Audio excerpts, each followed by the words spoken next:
Сега ще ви покажа на Спанч Боб колекционерския албум за спинери. Ето, сега ще го отворим. Ето, тук трябва да попълним спинерите. Погледнете. И сега нека да започваме. Ето, тук имам два спинера. Единия се намира ето тук. Оп. Чакай, че излизат. Ето. Него ще го сложим ето тук. Само да го понаместим. И за тази страница повече нямам. Затова ще дойдем на тази.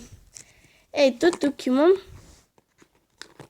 3 спинера. Така, сега ще взема ето този. Ще го сложим някъде ето тук. И трябва. Да, ето тук. Ето тук трябва да го сложим. Хоп, сложихме го. Другия, ето го. Него.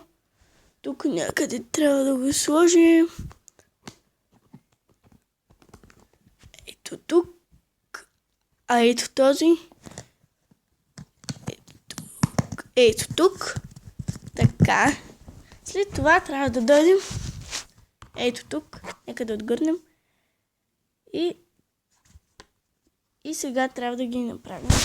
Тези спинърчета. Ето тук. Аз съм ги сложила. Така, сега. Ето. Ето тук. Първото. Ето тук. Това в началото.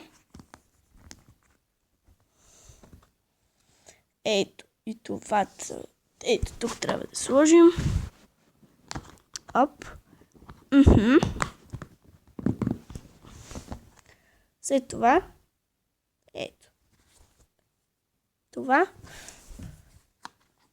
Ето тук. Трябва да го наместим. И ето, погледнете.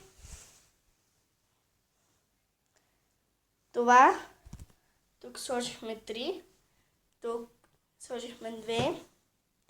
Тук сложихме още 3. И станаха 8. И това е.